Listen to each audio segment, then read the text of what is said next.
été content de ma petite animation avant, qui normalement n'a rien à voir. Merci Nancy de m'avoir invité parce que j'ai la chance d'avoir été là déjà la première journée. Donc c'est un vrai plaisir de revenir. Alors, je vous expliquerai pourquoi après j'ai pensé à Maître Yoda. Vous connaissez tous Maître Yoda, donc forcément. Alors, je suis professeur de psychologie à l'école de psychologues praticiens de Paris. Je dirige l'équipe de recherche là-bas. Et puis, je vais vous parler de ce dont je parle le mieux, à savoir pas mes travaux, mais ceux de mes étudiants. Parce qu'à mon âge maintenant, j'ai ce privilège-là de ne plus rien avoir à faire, mais d'avoir des étudiants qui travaillent pour moi. Donc ça, c'est cool. Voilà. Mais je leur laisse quand même la chance de pouvoir signer. Là, vous connaissez tous, bien sûr, psychologie positive. Si on est là, c'est pas pour rien. Moi, histoire de me démarquer, puis de faire une pub pour mon bouquin quand même, je propose une définition qui est la mienne, avec là, ce qui va vraiment faire l'objet finalement de ce que je vais vous proposer, c'est justement le côté, voilà, une approche intégrative. Alors, il va y avoir plusieurs strates dans ce que je vais vous proposer. D'accord, avec le plan de match, j'aime bien l'expression plan de match, où je vais d'abord donc présenter ce que je fais, enfin surtout ce que mes étudiants font. Alors il y en a au moins deux déjà qui sont là, enfin ancienne étudiante, bientôt ancienne étudiante aussi, Céline, Marie.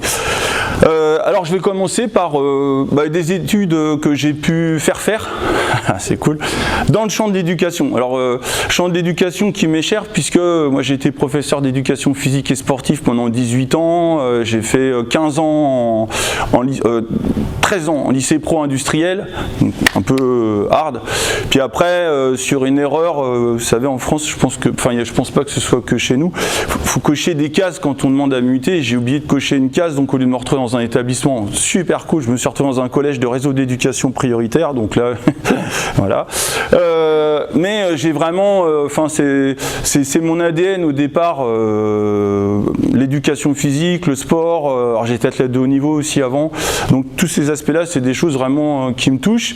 Alors, là j'ai eu la chance, Marie, ma blonde, qui a soutenu sa thèse en 2021, a publié donc une thèse sur publication, plusieurs articles, notamment un article dans lequel elle a validé une échelle de mesure de demande ressources au travail. Enfin, à l'école, vous connaissez le modèle de Job and Resource de Desmarais-Baker. Donc, il y avait une équipe au monde qui travaillait là-dessus et Marie a pris le relais avec des travaux très très originaux, avec une première phase où elle a validé l'échelle. Échelle étant validée, a permis derrière d'aller sur une étude dont l'objet était de voir si on pouvait identifier des profils et ça a fait l'objet de sa communication ce matin pour ceux qui étaient là. Donc là, pour ceux qui n'étaient pas là, c'est cool parce que vous n'étiez pas là. Et ceux qui étaient là, là, vous l'avez en français, bis repetita. Mais je vais aller un tout petit peu, plus vite. Donc en fait, on a pu identifier effectivement des profils chez les élèves avec des analyses des analyses de cluster en profil latent. On a pu montrer que, en prenant en compte les demandes perçues, les ressources perçues dans l'environnement, les ressources personnelles et la satisfaction, on pouvait identifier trois types de profils. Un premier profil, profil 1, ils sont 40, c'est les moins nombreux, sur un groupe de 468 participants, qui sont ceux qu'on a appelés des élèves plutôt vulnérables, parce qu'ils ont un haut niveau d'exigence, mais ils ont un très faible niveau de ressources personnelles et perçues. Donc on les a appelés vulnérables. Le deuxième profil, c'est l'inverse. Ils ont un très haut niveau de ressources, mais ils ont un faible niveau d'exigence. Donc eux, ils vont plutôt bien, on va dire, on pourra imaginer en tous les cas. Et puis un troisième profil, alors eux, très haut niveau d'exigence, mais aussi haut niveau de ressources. Donc pour eux, ça va bien, quoi, puisque ils ont du défi, mais ils ont les ressources requises. Alors très bien, on a ces profils, et ces profils-là, est-ce qu'il y a un effet de ces profils sur nos variables variables d'intérêt que sont la motivation dans un premier temps. Bah oui, en fait, oui, parce qu'on se rend compte que par exemple sur l'engagement, donc indicateur de motivation, le score le plus faible est obtenu par le profil 1, après le score intermédiaire, les élèves du profil 3, et enfin ceux qui ont un haut niveau de ressources, un faible niveau d'exigence, ils ont eux le niveau d'engagement le plus élevé. Alors je ne sais pas si vous êtes familier avec ce genre de tableau, il y a des petites lettres A, B, C, en fait ça veut dire qu'il y a une différence significative entre là et là, entre là et là, et entre là et là. Alors qu'ici, on voit qu'il n'y a pas ces petits tas des deux côtés, donc il n'y a pas de différence entre là et là. Par contre, entre là et là, et là et là, oui. Avec en plus, là c'est ce qu'on appelle les tailles d'effet. Dans ce genre d'analyse, c'est toujours la même question, est-ce que oui ou non, il y a un effet ? Ok, bon bah oui, mais après, est-ce que c'est un petit effet ou est-ce que c'est un grand effet? Et là, effectivement, on a quand même un effet qui est assez important. Là, point 18, on est sur un effet très important. Donc, effectivement, le profil joue sur l'engagement à l'école. Alors après, deuxième variable d'intérêt pour nous, la santé perçue. Santé perçue, attention. Donc, c'est pas forcément la santé objective. C'est pas des mesures de cortisol, des choses comme ça. C'est des questionnaires. Alors, comment ils perçoivent leur santé? La fréquentation à l'infirmerie, alors on voit que c'est significatif, mais la taille d'effet est quand même assez faible. La comparaison de la santé par rapport aux autres, c'est-à-dire comment moi je perçois ma santé par rapport à celle des autres. Ma satisfaction, et puis la variable qui fâche, c'est le burn-out, où on voit que les élèves qui sont dans le profil 1 sont ceux qui perçoivent le plus haut niveau d'épuisement avec un effet très fort. Donc ça, c'est un exemple d'étude que réalisent mes étudiants. Alors c'est assez... Ce qui est intéressant, c'est qu'on sait très bien que les métiers de demain vont demander de plus en plus de technicité, donc on ne peut pas baisser le niveau d'exigence, c'est pas possible. Le niveau d'exigence à l'école, même, il va être croissant. Moralité, c'est les ressources qui vont être la variable d'ajustement. Donc nous, du coup, qu'est-ce qu'on peut mettre derrière comme ressources? Qu'est-ce qu'on va permettre aux élèves de développer en termes de ressources personnelles et puis de ressources disponibles dans l'environnement, principalement le soutien. Alors c'est pour ça, alors derrière, en plus, Marie a utilisé une approche mixte, donc elle a fait de l'analyse d'entretien. Là, vous allez me faire confiance que je ne vais pas vous présenter les résultats dans le détail, mais on pourrait imaginer que les élèves qui ont les meilleurs résultats, enfin ceux qui ont des bons résultats, ils vont bien en fait. Ben non, non pas du tout. En fait, les résultats scolaires, c'est pas un indicateur de qualité de vie des élèves. Là, je crois que c'était 7 élèves qui ont participé. Sur les 7, il y en avait 3 qui étaient de bons élèves et 3 qui étaient vraiment en situation difficile. Et donc ça fait l'objet d'une publication dans le prochain ouvrage de Matthew White qui va sortir en novembre. Alors après, bien sûr, dans les ressources, par exemple, la résilience. Et là, j'ai un autre étudiant qui travaille dans le champ de l'école, qui travaille sur des programmes de résilience. Et dans son cadre théorique, on a publié, enfin lui surtout, qui a fait le boulot, c'est pas moi, une revue de littérature sur la résilience.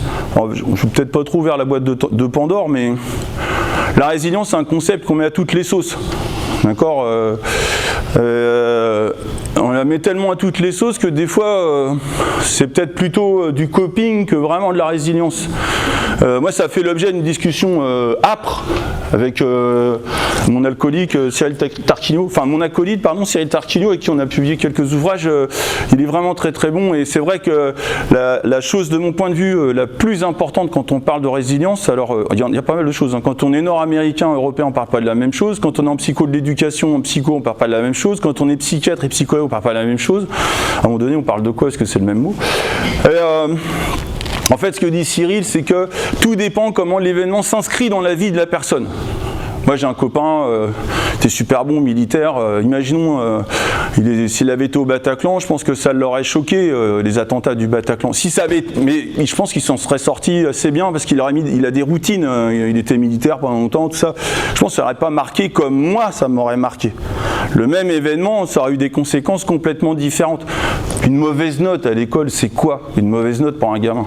Ouais, mais enfin, nous en France, on a eu récemment plusieurs cas de suicide à l'école, enfin au collège, quoi. Donc, alors pas sur des problèmes de notes, mais sur des problèmes d'humiliation par les autres.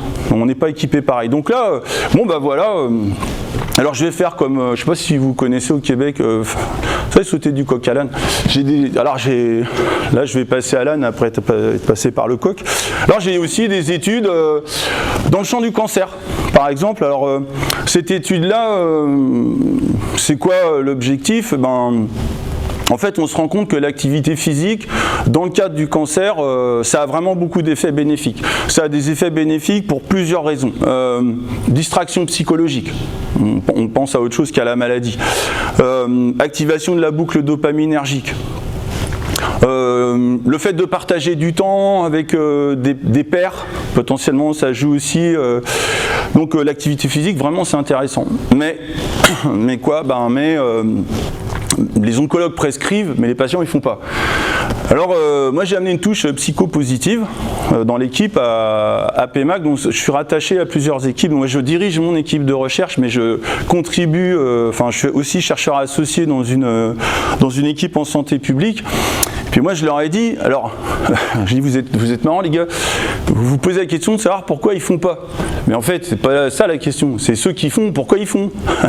Et donc du coup on s'est intéressé à repérer des patients qui faisaient de l'activité physique, dont ceux-là, ceux qui continuent, ceux qui arrêtent, et qu'est-ce qui fait la différence en fait? Alors pourquoi faire? Pour derrière concevoir des plans de formation pour les personnels APA, c'est-à-dire activité physique adaptée et santé, de manière à accompagner au mieux les personnes, plutôt que de proposer quelque chose, une espèce de prêt-à-porter pour tout le monde la même chose. On va aller plus sur du sur-mesure. Alors la différentes publications qui ont été associées, c'est ce programme-là, c'est moi qui le porte avec Cyril Tarquinio, mais c'est pas moi qui encadre la thèse. On a déjà pu montrer, par exemple, que les raisons pour lesquelles les patients ne font pas d'activité physique, c'est parce que lors des consultations chez l'oncologue, il ne sait pas vers qui adresser les patients. Et donc forcément, ça pose forcément un problème, quoi. Dans les clubs sportifs, ça dépend. Les profs d'éducation physique et sportive, non, on n'y connaît rien. Des coachs de salle, je suis pas sûr. Enfin, je veux dire, si on fait faire des développés couchés à une femme qui vient d'être opérée d'un cancer du sein, c'est peut-être pas la meilleure idée, quoi. Donc il y a vraiment des professionnels qui sont formés. C'est les professionnels APAS en France, en activité physique adaptée et santé. Et donc nous on a mené bien sûr une grosse campagne auprès des oncologues de manière à ce qu'ils identifient bien à quel professionnel il faut qu'ils adressent les patients. Alors même punition avec le diabète. Alors là pour le coup c'est une thèse que moi je dirige, on a un papier qui est en révision, je croise les doigts. Normalement, il y a des chances, mais vous savez, c'est 100% des gagnants ont tenté leur chance. Bon, enfin là, quand même, c'est plutôt favorable. On est alors là, moi j'ai une petite idée derrière la tête, c'est-à-dire, on est un peu sur la même logique. Et ce qui fait qu'il y en a qui font, d'autres qui font pas, et qui continuent à faire. Alors là, vous l'avez dit, il ne s'agit pas uniquement de faire, il faut aussi qu'ils continuent à faire. Alors, donc déjà, ça c'est la première question. Et ensuite, donc on est bien dans une perspective de comprendre ce qui se passe et d'application dans la formation des professionnels. Est-ce que si on forme un professionnel qui va encadrer des patients qui sont porteurs d'un cancer, est-ce qu'il faut les former de la même manière que celui qui va encadrer des personnes qui font un diabète de type 2? Donc on va faire de la comparaison de modèles. Donc ça c'est l'objectif à un moment donné quand on a recueilli les données, sachant que les deux études elles sont tombées au moment de l'inclusion en pleine période Covid. Donc ça a été très simple, quoi. Donc là Élise Coulon, le premier auteur, soutient sa thèse au mois de novembre et je vous avoue, elle passait pas, enfin non rien. Enfin bref, elle est passée par tous les états. Parce qu'il y a Céline aussi qui soutient sa thèse le même jour, donc Céline l'après-midi et Élise le matin, mais c'est vrai que ça a été compliqué cette période où le recueil des données est tombé en plein pendant la phase de confinement. L'école, la santé, la psychologie du travail des organisations, soyons fous. Donc Marie Miglianico, que je co-dirige avec Philippe Dubreuil et puis Paul Miclon, on a sorti alors pour son cadre théorique de thèse, l'article sur les forces, alors peut-être que certains le connaissent, on a fait un gros travail sympa. Un autre article sur l'enquête appréciative qui passe pas, donc on en est à la 15e revue qui nous jette, donc c'est normal puisque comme ils sollicitent des experts de l'enquête appréciative et puis que nous on dit il n'y a que 4 études randomisées, mais ils sont pas contents quoi. Donc je pense qu'il fallait... ouais non mais ça c'est... En fait il fallait repositionner l'article, on l'a fait, donc là l'article est en révision normalement, donc je croise les doigts. Et puis ce que j'ai présenté dans le symposium, je ne sais pas s'il y en avait qui étaient parmi vous, enfin parmi nous, en fait il y a la question qui s'est posée sur l'enquête appréciative, elle est née du congrès de Orlando. Je ne sais pas s'il y en a parmi vous qui étaient à Orlando. Il y avait Cooper Ryder qui était là. Il a fait une belle conférence et tout, un beau keynote, mais zéro donnée. Donc il fallait vraiment ma vie, mon œuvre, et puis il faut lui faire confiance. Et du coup, moi derrière, la question que je me suis posée, que j'avais déjà posée à un ami qu'on a avec Martine, c'était mais prouve-moi que ça marche. Ouais, mais je vois les effets avant-après. Ouais, mais qu'est-ce qui dit que c'est l'enquête appréciative? T'en sais rien. Et du coup, on a ça, c'est le cadre théorique et l'étude centrale. On a pris trois groupes, un groupe force, un groupe enquête appréciative, un groupe placebo, non pas un groupe contrôle, mais groupe placebo. Et on a regardé, parce que dans une intervention, quand on évalue les effets, c'est est-ce qu'il y a un effet ou pas? Est-ce que l'effet il est grand? Est-ce que l'effet perdure dans le temps? Hein, ça vous l'avez mentionné, c'est clair. Donc est-ce que ça perdure dans le temps? Et puis, question quand même super importante, c'est quoi la plus-value? Alors, dans ce que j'ai présenté avant-hier, est-ce que l'enquête appréciative ça marche? Oui, ça marche. Oui, bien sûr. On a échappé belle. Est-ce que ça marche mieux que les forces? Alors ça dépend. En fait, l'enquête appréciative, c'est pas la solution miracle à tous les problèmes en entreprise. Mais les forces non plus. En fait, tout dépend de la commande. Et il y a une chose qui est sûre, c'est que les deux, ça marche beaucoup mieux que le placebo. Alors, ça aussi, ça nous a... Alors le placebo, c'était groupe de discussion. D'accord? Donc on a mené... donc l'étude, elle est soumise. Donc j'espère que évidemment ça va passer. Bon, on verra bien, mais elle est quand même assez solide avec des Français. Alors ce qui est intéressant aussi, c'est qu'on a pris des Français et des Québécois. Les effets ne sont pas les mêmes chez les Français et chez les Québécois. Ça n'a pas un effet sur les mêmes variables, donc c'est assez surprenant. Alors après, on a un gros problème. De toute façon, l'étude idéale n'existe pas, mais l'intervention en France était en face à face, alors que l'intervention au Québec, c'était online. Donc ça, c'est sûr que ça a évidemment joué, mais après, justement, ça donne des perspectives. Alors soyons fous, je vais continuer histoire de vous dire de vous montrer que je vous ai dit que c'était éclaté, c'est éclaté. Alors là j'ai une étudiante qui fonctionne super bien. Alors là c'est vrai que Céline, il y a des papiers qui va donc soutenir bientôt, papiers qui sont soumis, je croise les doigts. Marie qui a sorti plusieurs papiers, Clément donc éducation, travail. Là on a l'interface travail santé. Avec une étudiante qu'on co-dirige avec Marion Troussard, donc Barbara Lefranc, qui est partie de cette étude-là chez les sous-mariniers. Donc on est sur une recherche qui s'inscrit dans la logique de la préparation du voyage sur Mars. Enfin, c'est assez tripant qu'en fait, avec différents types d'études. Donc déjà là dans mindfulness, mindfulness une fois de plus quand même, ça revient même dans cet environnement-là. Donc ceux qui ont la disposition de pleine conscience la plus élevée, c'est ceux qui vont le mieux. Et pour augmenter la disposition de pleine conscience, pratiquer la pleine conscience. Donc là un papier qui est assez sympa, mais pas que. Il y a aussi l'activité physique. Donc là une étude qu'on a menée en sous-marin. Donc c'est un sous-marin nucléaire avec donc dans le Triomphant sur l'un des deux équipages, il y a deux équipages avec pré-test. Mesure pendant avec activité physique sur vélo avec environnement enrichi, puis on remesure à la fin et un petit peu plus tard. Alors on observe effectivement des résultats intéressants au niveau de la gestion du moral. Effectivement ça se dégrade pendant la patrouille, mais ceux qui font de l'activité physique en fait ils maintiennent le niveau le meilleur quoi, on va dire. Alors c'était rigolo parce que cette revue-là aussi nous disait ouais les experts ils sont marrants, ils disent vous n'avez pas assez de participants. Ouais, excuse-nous de pas avoir 500 marins embarqués dans un sous-marin quoi, mignon quoi. Donc là on est sur des, vous savez on a très souvent ce problème-là d'avoir un nombre suffisant de participants. Ben là on peut pas faire autrement. Mais bon le papier il a fini par passer. Alors on a plusieurs études où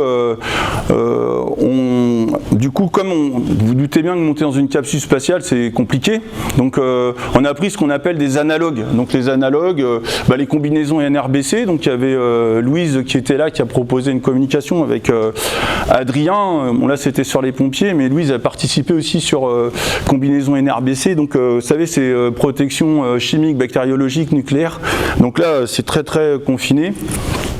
Base antarctique, sous-marin, radeau de survie, donc on a recruté des volontaires, on les a mis 5 jours sur un radeau de survie, puis on a regardé comment ils réagissaient.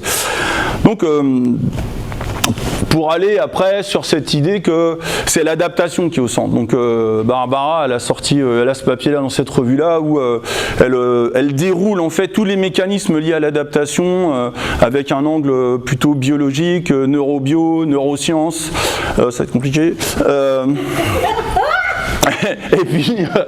Et puis des axes de recherche connexes. Non mais je vais m'en sortir. Alors j'ai différentes études en fait. On a validé une échelle avec Mike Csikszentmihalyi et puis Jean-Eudes qui était à la tête. Des travaux sur l'humour avec Willy Baltrour, c'était cool. Des travaux sur les forces et le lien entre mindset. Vous connaissez le cadre de mindset. Donc mindset, donc fixe mindset, c'est pas facile d'agir. Bon je la fais courte quand même. Avec growth mindset, quand on est sûr d'idée de la possibilité d'apprendre, que c'est pas lié au don, forcément ça a des effets plutôt bénéfiques. Mais dans growth mindset, est-ce qu'on est growth mindset pour corriger les défauts ou pour exploiter les forces et les identifier? C'est la deuxième option qui est la plus performante quoi. Puis enfin un dernier axe c'est pas moi qui le développe, mais j'ai contribué à l'évaluation des qualités psychométriques sur les ACE. Vous savez, c'est Adverse Childhood Events. On a pu mettre en évidence qu'il y avait une relation dose-effet entre le nombre d'événements aversifs qu'un enfant vit et le risque de développer plus tard une maladie physique chronique, quoi. Donc, c'est des travaux qui sont extrêmement intéressants. Quand je vous ai dit que c'était éclaté, on va pas dire le contraire. Hein. Alors, c'est éclaté, cet après-midi, le travail, l'éducation, ça, je me sens pas seul. Hein. Regardez le congrès IPA. C'est complètement éclaté aussi. Enfin, on va dire le contraire. Bon, moi, c'est plus facile. Je me dis que moi, je fais des trucs éclatés, je fâche personne, mais après, je commence à le dire un peu trop fort. Peut-être me dire, quand même. Alors, là, ça fait clairement partie des critiques adressées à Psychopositif. Je ne sais pas si vous connaissez Apicratie. Tant mieux, il ne faut pas leur arracher leur bouquin, il ne faut pas leur faire gagner du fric, c'est honteux. Là, ils ont fait un procès à charge avec la psy. Moi, au départ, j'étais assez content parce que c'est un contre-pouvoir à la psychologie positive. Ça, je trouve que c'est plutôt bien. Mais le problème, c'est qu'ils ont fait un procès à charge. Donc voilà, donc là, ça, c'est pas cool. Mais pourtant, il y a des critiques. Alors, les critiques, effectivement... Alors il y en a, mais le problème c'est qu'en France c'est devenu un petit peu comme s'il y avait anguille sous roche quoi. Donc c'est un petit peu dommage, mais en attendant, Bob Vallerand en 2011 dans un ouvrage que j'avais co-dirigé avec Cyril Tarquinio, lui ce qu'il disait, il n'y a pas de cadre intégratif.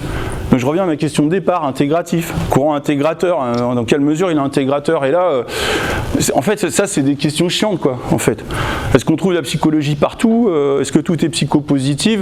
Avec des vraies critiques, cadre intégratif, il n'y a pas photo, mais après une erreur de casting, à un moment donné, sachez qu'il était question qu'on change, que ce soit plus psychopositif. C'est normal parce que c'est pas que psycho et c'est pas que positif, donc on peut se poser la question pourquoi.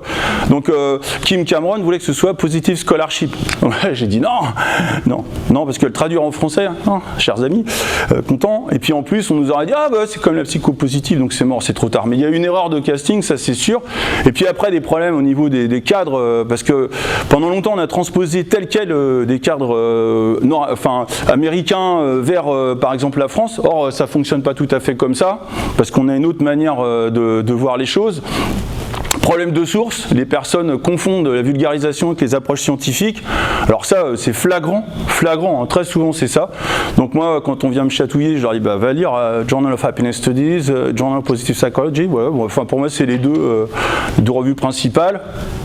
Après, ouais, mais en psychopositif, vous défendez une approche néolibérale de l'économie. Voilà.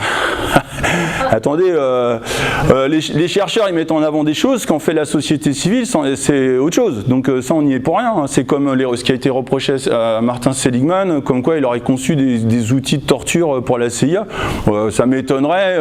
Enfin, il a toujours démenti, Marty. Moi, il n'y a pas longtemps, il y a quoi, il y a un mois, j'étais dans un congrès en France. Il y en a un qui est venu me chercher là-dessus une question. Qu'est-ce que vous pensez de la CIA avec Vous avez la preuve? Non, mais ça se dit. Non, mais est-ce que vous avez la preuve? Non, pas de preuve. Donc voilà. Donc pour moi, il est blanc comme neige. Alors. N'empêche qu'on a un problème avec cette histoire de cadre intégrateur, parce que déjà évoquait Bob Vallerand à l'époque. Bob Vallerand d'ailleurs qui n'est pas là, malheureusement, bon, pour des raisons de santé, j'espère que la prochaine fois il sera là. Et donc ça c'était 2011, 2021. En 2021 on fait le point de là où on en était en fait à ce moment-là. Et cette histoire de cadre intégrateur, en fait ça reste. Alors d'après vous, comment moi je peux m'en sortir avec mes recherches là? Ah, je vous ai réveillé là. Ah ouais, fallait pas dormir, j'ai des noms.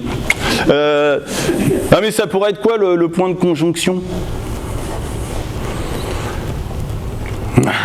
Voilà.